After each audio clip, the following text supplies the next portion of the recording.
Hey everyone, thanks for clicking on Wayne.com. It is Monday, and that means it is Inside the Zone. My first time inside the zone with Blake. He's a seasoned veteran. Blake, thank you so much for letting me step in for Glenn. Everybody's going to think I'm hard to work with. I get a new person every week. And you know what? It's been quite a crazy week for the Comets this past week. They play 4 games, 5 days. They get 6 points out of it, but a lot of people are saying they weren't impressed with the way they played. They played well enough to win. It's just that at this time of year, you hope to see them playing a little higher level and being a little bit more consistent. Your voice echoes that of Kaylee Schrock, who mentioned after the game that he would like to see the team playing more for performance rather than just the outcome of the games. What do you have to say about his remarks? Oh, I think he's exactly right. Gary Graham's been saying that for a month or so.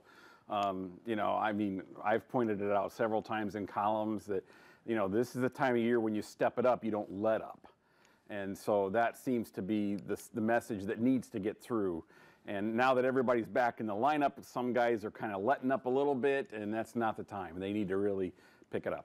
How loud is Schrocky's voice in that locker room? He's a veteran of this team. He's the unequivocal big team leader. I mean, how are the other players responding to those comments? I don't know yet, but I know I can guess how they will. Usually he doesn't have to raise his voice because when he speaks, everybody shuts up and listens.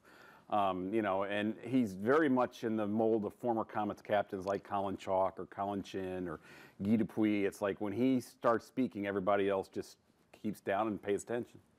Let's go to the more positives part of this weekend. On Saturday, Sean Sidlowski, he tied the record for most goals in a game with 5. You were there. I mean, what was that like seeing him have that incredible night?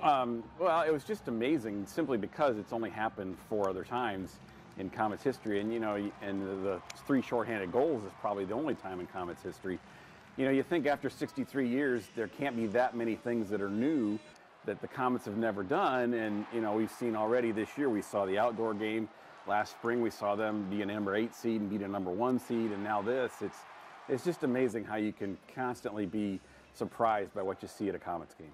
And in a historical franchise like this, what was the atmosphere like at the Coliseum that night, watching him have that sort of night? Well, I didn't get to be there for that because I was at the state gymnastics meet. But, you know, what was interesting for me was Sunday afternoon after the game, Eddie Long, the guy who first scored 5 goals for the Comets, and I think it was 58, came down and introduced himself to Sean and welcomed him to the 5-goal club. I mean, that was cool. That's something you only get to see in Fort Wayne, something like that. And what was the interaction like? What was Sean's reaction to having him kind of welcome him in? I think Sean was really pleased. You know, it's not like the old timers aren't around. You know, they're around team events and things. Eddie's going out. He always goes out to sound off once in a while and things like that. And he's always around team events. So it's not a surprise that he shows that kind of class.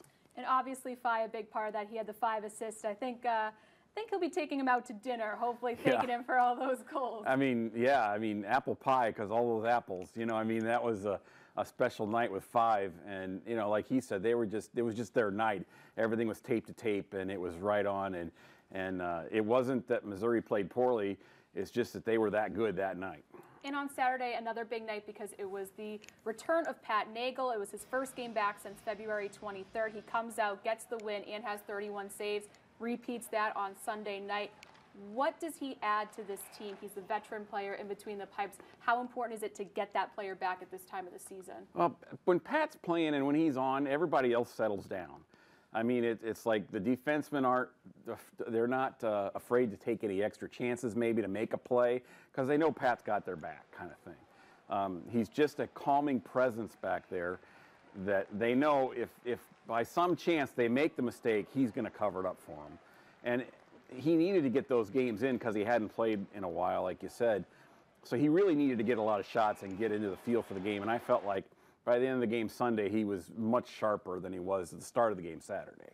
And last week, you and Glenn had talked about what the goalie situation would be like if Nagel came back. He's back now, and we also learned that Mark Guggenberger is going to the 21-day IR. Roman Will is still there. How do you see Gary Graham utilizing his 2 goalies in the final 3 weeks of the season? I think he'll probably go with Pat number 1 and Roman number 2. Like this week, I would guess, I haven't talked to Gary, but I would guess that Pat would probably play Wednesday, Saturday, and maybe Roman would play Friday.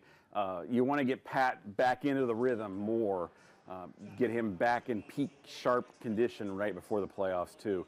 And you really want to finalize all the pairings on the defense and the forwards, and you want to try to stabilize everything. And like Kaylee said, you want to tighten everything up now. You want to make sure you're playing your best at this time of the year.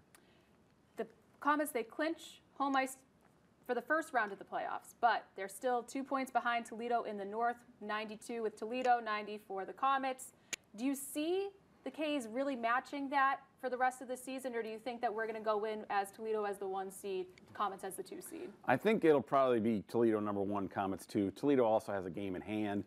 And I don't think it really matters who has home ice advantage because those two clubs are so even. I think they could play in the parking lot and it'd be a 1-goal game in the last second.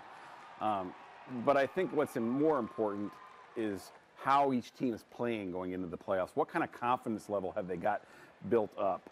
How are their special teams doing? Are they solid or not?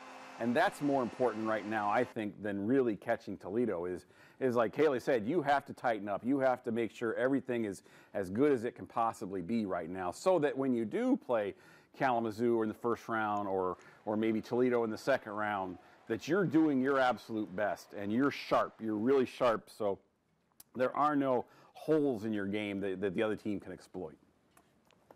With these two teams pretty evenly matched, how do you see them faring against one another if they do both advance to the North Division Final? Oh, I think it goes 7 games. I really do. I mean, I think that's what hockey fans want to see too. That's what I've been saying since the first game of the year between these two teams, because they do seem to push each other to different levels too, and that's what's really great about it.